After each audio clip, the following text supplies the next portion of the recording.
Congressman Paduano, you're recognized. Congressman Abante. Thank you, Mr. Chair. Ako rin po magtatanong.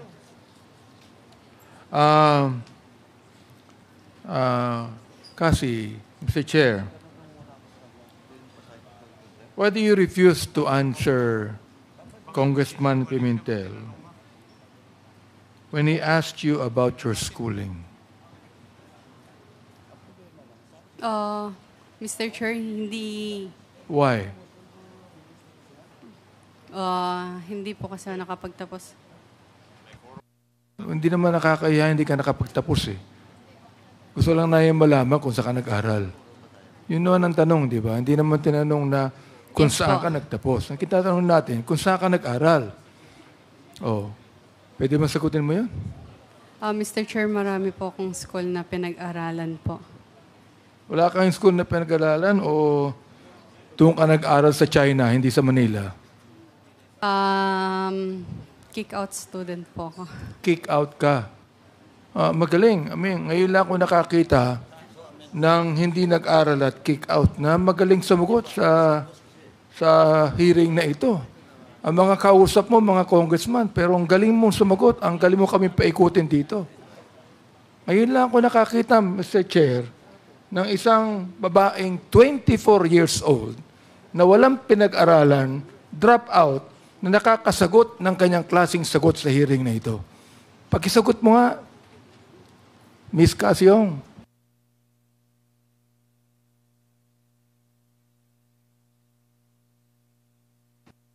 Hindi mo kaya ang sagutin?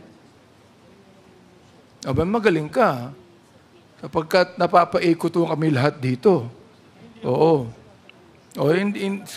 Siguro mamaya si Congressman Romy ako magtatanong sa iyo. Pero ito sabihin ko kaya na pa ako nakikinig Mr. Chair at nakikita ko na marunong ka may alam ka, edukado ka.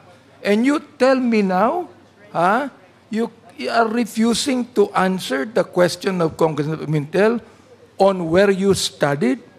Hindi naman namin tinatanong kung anong antas ng pinag-aralan mo Oo. Ang tinatanong, hindi ka ba nag-aral ng elementary? Let me ask you. Nag-aral ka ba ng elementary? Hindi. Opo. Ayun. Sumagot ka din. High school, nag-aral ka. Mr. Chair. Hindi po, Mr. Chair. So, hindi ka nag-high school, elementary lang natapos mo?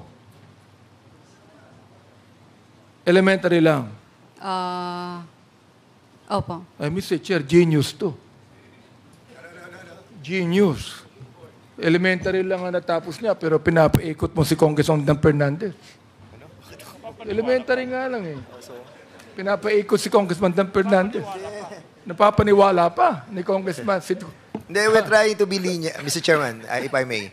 We're just trying to be lenient because, yun nga, sinasabi natin, okay naman, nag-waiver na siya Yun nga lang problem, si withdraw And that's the reason why bakit ganun? Kasi nga, winidraw na namin yung... Tingnan mo Di ba? Kanina, nabanggit mo kay Congressman Dan Fernandez, hindi nabigyan ng lisensya. Narinig ko yun, You were not given a license. Now, what license are you talking about? Nag-email po Mr. Chair, nag-email po si PAGCOR sa email ko dahil ako po yung authorized po. Kaya sa akin po nag-email. Ang sabi po ni PAGCOR po is hindi po sila magbibigay ng lisensya. Hindi siya mag-renew. PAGCOR. Opo, Ang Mr. PAGCOR, Chair. hindi nagbibigay ng lisensya sa mga building. Nagbibigay ng lisensya sa POGO. Di ba? Opo. Kanina binabanggit mo na wala kang kinalaman sa POGO Mr. Chair, may I explain po? Kahit mag-explain ka, tatanggi mo na naman na involved ka sa POGO Di ba? You're going to explain, but you will still insist that you have nothing to do with POGO. Answer me. Magaling ka, genius ka, di ba? Sagutin mo ako. You have nothing to do with Pogo, but you applied for a license in PAGCOR, and you were refused a license. What kind of license? PAGCOR is not giving a license for apartments or buildings. They are giving licenses for Pogo. What are you applying for? Yes po, Mr. Chair. What are you applying for? Nag-apply po kami for renewal po ng license po. Nang ano? PAGCOR po. Nang ano nga? PAGCOR po. Hindi, nang ano? License to operate po. For what? Anong i-operate? Yung tag po dito, yung... Pogo. Come on, tell me. Pogo. Operation ng Pogo. Tell us here.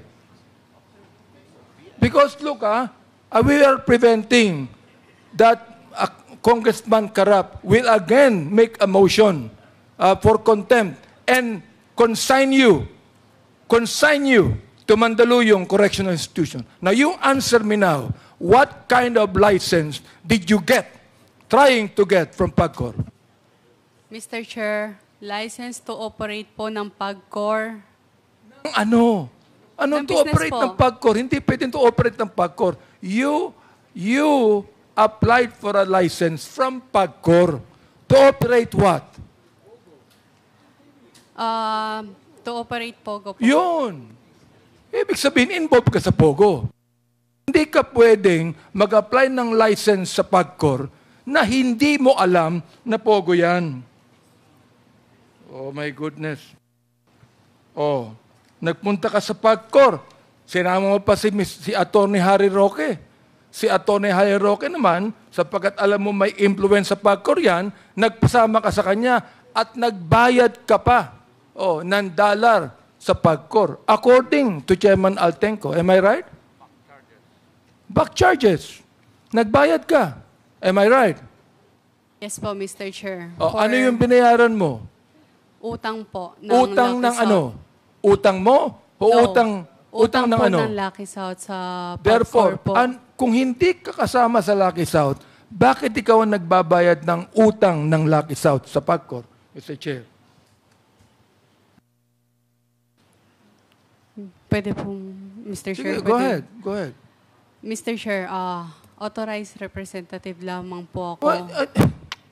Whatever it is, authorized representative ka, utusan ka, pero ikaw ay inutusan ng Lucky South, magbayad ka sa PAGCOR ng back charges sapagkat ikaw mismo ang nag-apply sa PAGCOR ng Pogo. Yes or no? Hindi po, Mr. Chair, hindi po ako mismo yung nag-apply sa Pogo. Renewal lang nung pumunta Hindi po ba kami. kasama ka ni Atty. Hayroco sa Yes PAGCOR? po, for renewal po. Ibig sabihin, ikaw ang nag-renew o nag-apply, whatever it is. Basta napunta ka sa PAGCOR. Am I right? Yes po. Ikaw ang nagbayad. Am I right? Yes po, Mr. Chair. At ang binayaran mo sa PAGCOR, ukol yun sa Pogo. Am I right? Yes or no? Huwag kang mag-isinungaling dito. Yes po, Mr. Kahit Chair, genius kasi- ka, hindi mo kayang paikutin. Kaming dalawa ni Congressman Romy Acop. Si Congressman Dan, kaya hindi mo pa pinapaikot yan eh.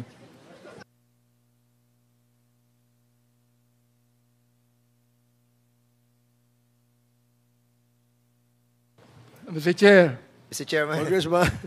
Congressman Abante. Alam mo, Mr. Chairman, this is not a laughing Yes, matter. yes, Congressman Dan. No, I just wanted to also to clarify that my position is to really to find out yung nalalaman ni Miss Cassandra Ong. Yun lang naman ang intention natin, to find out the truth, to help us ease the problems that we are encountering on trying to link each and every one of those who have perpetrated crimes on this Pogo Hub. And I thought, and we thought, that she'll be cooperating with us. But unfortunately, it seems that she doesn't want to cooperate.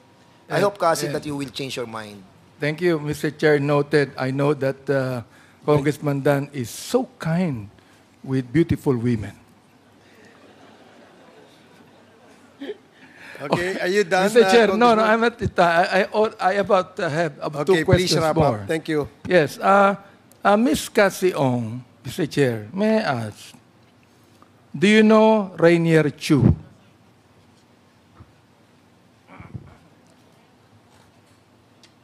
Do you know Rainier Chu?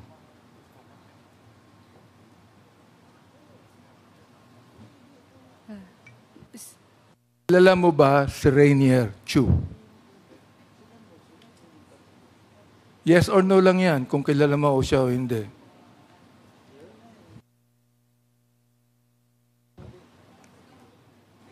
Do you refuse to answer if you know? Tanungin natin, Kilala mo ba si Rainier Chu? Mr. Chair, I invoke my right. Ah? I invoke my right to remain silent. No, you cannot invoke your right.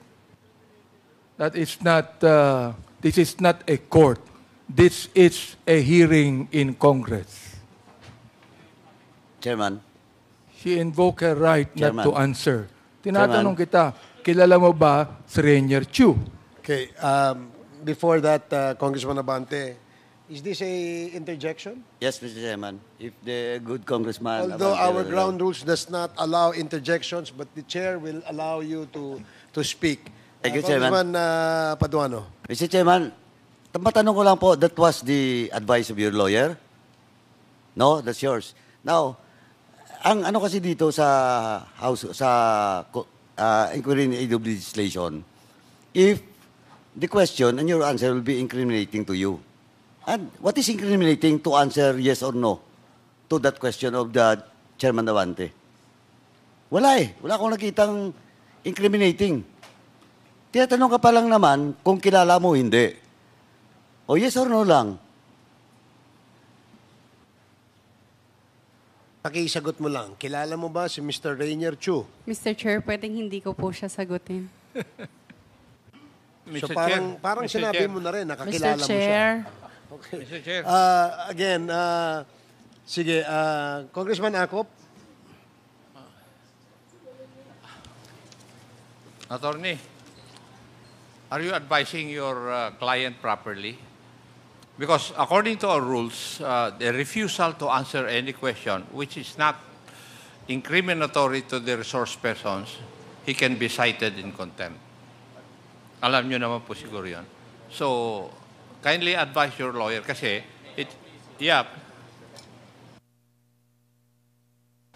May I, Mr. Chair, repeat the question? I just would like Ms. Cassie Ong please to answer me right now and to answer the committee, yes or no. Kilala ba Chair. niya si Rainier Chu? Sapagkat if she will not answer and invoke her right to silence, ibig sabihin, Mr. Chair, kilala niya si Rainier Chu. And I know, Mr. Chair, that she refuses to answer if she knows because there are some sensitive things that she knows about Pogo.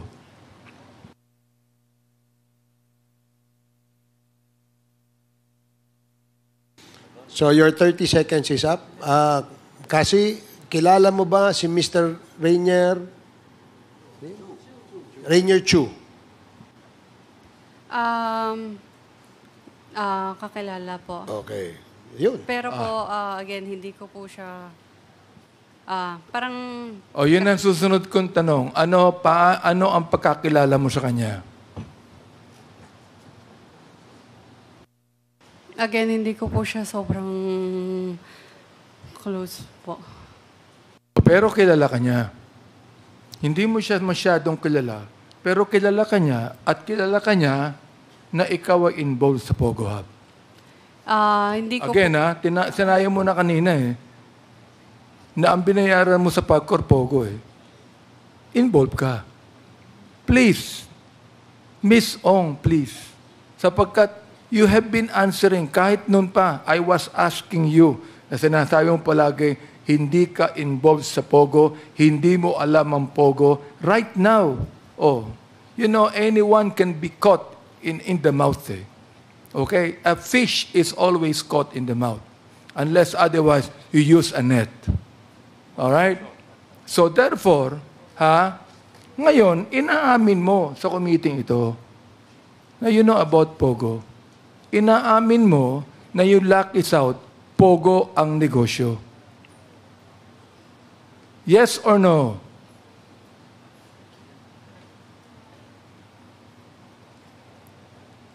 Pwedeng pakiulit mo yung question. Mr. Chair, ang lakas na ho ng boses ko eh. Para hindi nyo marinig yung sinabi ko eh. Mahina din ba tenga mo?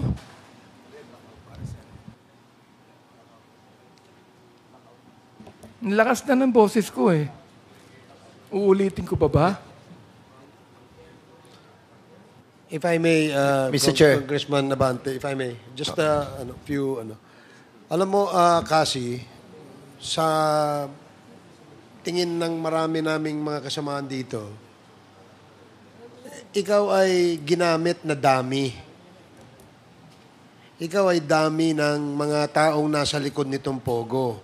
Ang sunod na tanong, ikaw ba alam mo na illegal yung mga ginagawa o hindi?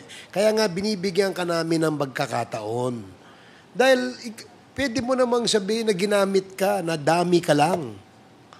Hindi ba? Kasi kung sasabihin mo, ipipilit mo na ikaw ay isang investor dyan, baka tanungin namin magkano ininvest mo at hindi ka magsalita, mas mananagot ka sa amin. Pangalawa, saan galing yung pera mo? Diba, sinabi mo kanina, nabanggit mo sa mother mo. Na yung mother mo, I'm sorry to hear that, she passed away already. Pero tatanungin namin, saan galing? Yung mother mo ba may negosyo? Meron bang binabayad na buwis? Magkano bang naipon ng mother mo? Gusto mo bang umabot tayo sa ganun? Kaya alam mo, yung mga tanong na tinatanong ng mga kasamahan namin dito, kasi kami alam na namin na ikaw ay ginamit lang eh. Ikaw ay dami ka lang dito. At merong mga tao na sa likod nito na hindi mo mabanggit for some reason. No, for some reason, hindi mo mabanggit kasi maaaring malapit sa'yo, o hindi kaya ay kamag-anak mo, o hindi kaya ay boyfriend mo, o hindi kaya ay siya yung pilit mong tinatago sa amin. Di ba? Anong masasabi mo kasi? Sa lahat po ng question na po, hindi po ako dami. So, investor ka. Yes po. So, sige. Mr. Chair. Investor po ng ano?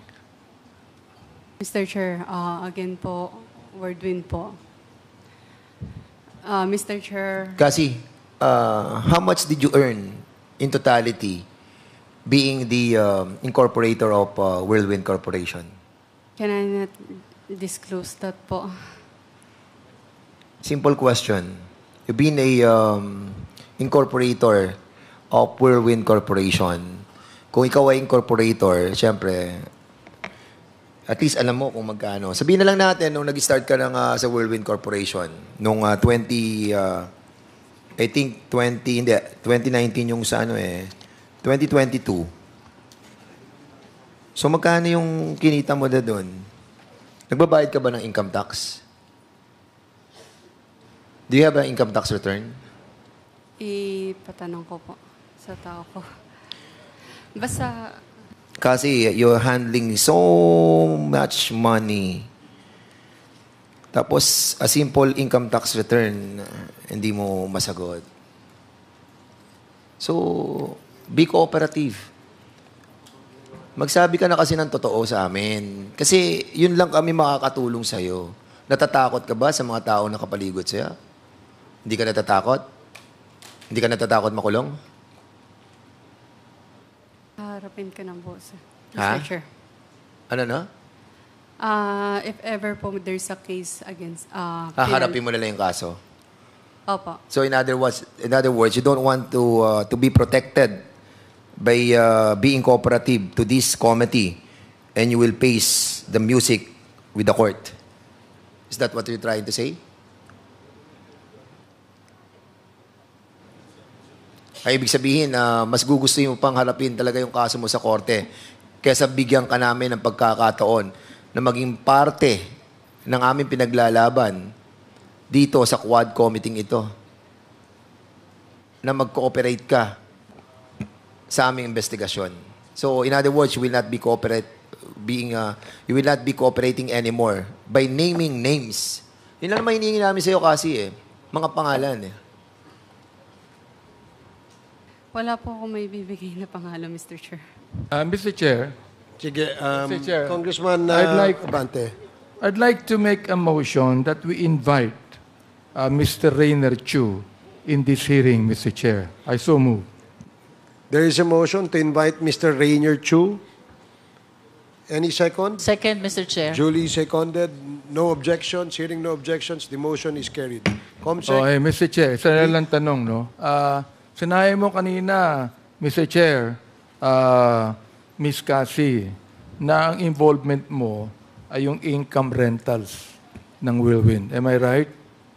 Oo. Yes po, Mr. Chair. Tanong ko lang ganito. Yung income rentals per square meter, di ba? And per ulo operator. Am I right? Per ulo operator protection. Protection dito sa iyo at kay Mr. Wu. No po. Hindi. Hindi po. Wala Wala Sapagkat po. ikaw ang kumukolekta eh. Ikaw ang kumukolekta ng income rentals per square meter plus yung protection para kay Mr. Wu. Pakisagot na po. Wala po. Okay. Well, lastly, Mr. Chair, is your lawyer here right now an associate of Attorney Topacio? You are. Yes po, Mr. Chair. May I ask, Mr. Chair, why Attorney Topacio is not here today? Can the lawyer answer, please? Your Honor, please, he has a previous commitment. He was supposed to be ready for yesterday's hearing, but unfortunately, it was transferred to today, Your Honor. Well, Congressman Dan mentioned about what Attorney Topacio did to us. No? Would like to ask from you, if Attorney Topacio owned this, I do not know if this is Facebook or whatever it is called Yes, Yes, Yo. Does Attorney Topacio own this? I understand, Your Honor, that he has a radio program, but I don't know if that is the one, Your Honor. Oh, yes. It says right here, yes, yes, yo. Have a great weekend. And this is what Attorney Topacio is saying. You know, he is trying to appear like he is a young brat when he is actually a very good lawyer. And he is a friend even of this committee. I do not know why he has been saying things against us and bad things about us. Anyway, alam mo may kasabihan tayo, Attorney, Mr. Chair. Meron akong nabasang kasabihan. You know, never approach a bull in front and never approach a horse behind and never approach an idiot in any direction. Oh, bahala ka na, attorney, kung anong gusto mong isipin tungkol doon. You know? And the thing is, we're not going to, in a way, attack him for this. Gusto ko lang sabihin sa kanya, at we have a copy of all of this. I'm not actually offended, no? Nakakaano lang na the kind of very good lawyer he is. That he would appear like a young brat that does nothing but go against us who are seriously investigating this matter for the Filipino people. Para malaman po ng publiko ang katotohanan. Hindi po para sa amin. Mr. Chair, maraming salamat po. Yun lang gusto kong sabihin. Thank you, Congressman Abante. Mr. Chair, Yes, Congresswoman Luis. I just wish to add to the manifestation of the Honorable Abante that the reposting done by Yes, Yes, Yo, which we believe belongs to Attorney Topacio, constitute an act of contempt because that constitutes disrespect to the members of this committee. I hope that this is a reasonable warning for him. We are all members of the bar. We are not taught like this. We are not trained like this. We are bound to protect our legal profession. And this is not the way we should discharge our responsibility as members of the Philippine Bar. Kindly relay to Attorney Topacio. I will, Your Honor. Thank you, Congresswoman Luistro. Mr. Next, Chair. Yes, Congressman Keith Flores. Earlier when I was questioning Ms. Ong, Mr. Chair, I asked her about the ITRs of Whirlwind. So now I would just like to make it into a motion, Mr. Chair, to compel Whirlwind Corporation through Ms. Cassandra Ong to submit the income tax returns of Whirlwind Corporation from the years 2019 to 2023, Mr. Chair, and also for the settlement of the estate of the mother of Ms. Cassandra Ong, Mr. Chair. Okay, there is a motion to... Yes, sige, attorney. May I please be recognized, Mr. Chair? Your Okay, Honor. you're recognized. Your Honor, please, one problem that Ms. Ong has been complaining is that her cell phone, Your Honor, contains so many of the documents, personal documents, official documents, and she has no other way to access this information. It is in her cell phone, in her iPad, Your Honor, please. It is in these devices are in the custody of the NBI. We have twice requested, Your Honor, from the office of Director Jaime Santiago. I am not sure if the answer of one of the NBI officers is official, that they will abide by the order of the Senate or of the Congress, of this Honorable House, if there is an order to return the said gadgets, Your Honor, please. So one reason why Ms. Ong finds it very hard to recall some data, Your Honor, please, is that she has no aid because she don't have hard copies of this, Your Honor, please. Okay, May thank we you. know, please, Your Honor, if there is any remedy from Mr. this Chairman, honorable body, Mr. Your Honor. Chairman, if Well, I may. the Quad Committee will make representations to DOJ and NBI and perhaps ask whether we can have the gadgets of Ms. Cassandra Ong be turned over to her. Of course, we will abide by what the DOJ would advise us. So, but be assured that the Quad Committee will make representations to DOJ and NBI. May I... Mr. Chair. Sorry. Yes, Congressman Fernandez. Kasi, ano yun, iPhone?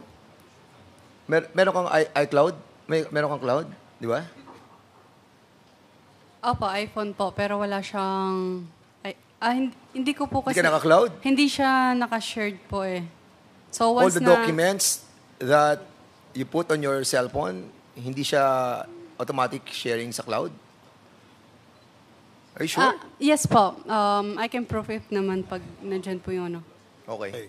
Mr. Chair, let me amend my motion, Mr. Chair. Yes, Congressman Flores. So that we will not interfere with the investigation of the NBI and not retrieve the cell phone, maybe just direct the BIR office concerned, Mr. Chair, Okay. to furnish us with copies of the ITR. Is BIR here? Meron bang representative ng BIR?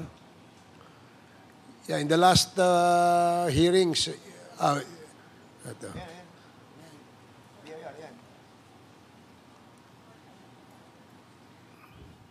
Can you state your name? I am Attorney Scanton Orculio from the Bureau of Internal Revenues, Legal and Legislative Division, Mr. Chair.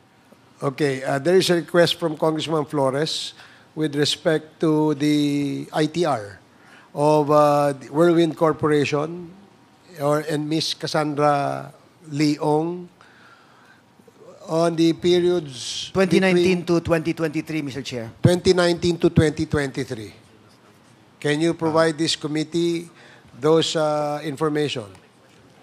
Unfortunately, Mr. Chair, they are protected by Section 270 of the Tax Code, which prohibits the BIR or any of its officers from divulging tax returns and other information of a taxpayer to anyone, sir. It is a criminal liability for us. But if we could ask Mr. Chair for a written permission from Ms. Cassandra.